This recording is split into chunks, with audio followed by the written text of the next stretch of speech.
There are a lot of questions that come up when it comes to inhalers. Let me give you some information on the top 5 frequently asked questions on Synchrobreathe. How do I know how many doses remain in my Synchrobreathe? Synchrobreathe comes with an integrated dose counter, which moves at the interval of 20 puffs.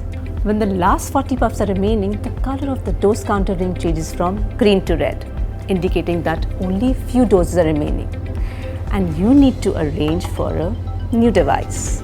When the dose counter displays 0, it's time to discard your Synchrobreathe. After 0, do not use the device since it does not contain the required amount of medicine. Why is there a notch at the back of my Synchrobreathe? The notch is a dose release button at the back of a Synchrobreathe, right below the dose counter. The button helps in test firing the device.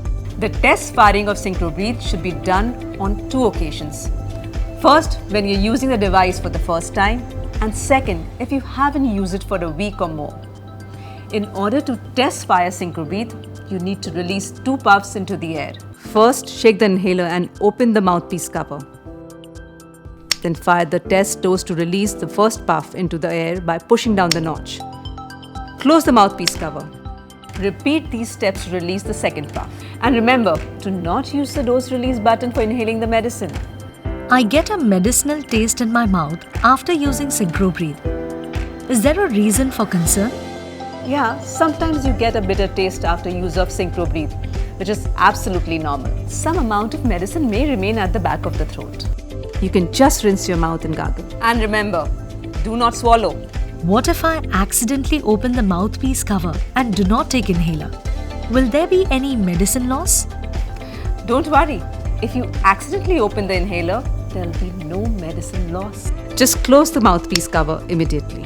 The Synchrobreathe only releases a dose of medicine when you place the mouthpiece in your mouth and inhale through it. However, it is important to open the mouthpiece cover gently to avoid accidental release of a dose. How do I appropriately clean and store my Synchrobreathe? Clean your Synchrobreathe once a week by opening the mouthpiece and wiping with a dry cloth or tissue. You should not wash your Synchrobreathe with water. Always keep it dry. There it is. For more information, consult your doctor. And when it comes to using the Synchrobreathe inhaler, just remember, click, click, click. Click to open. Click to inhale. Click to close. If you need any more help on how to use the inhaler, get in touch with our Breathe Free digital educators.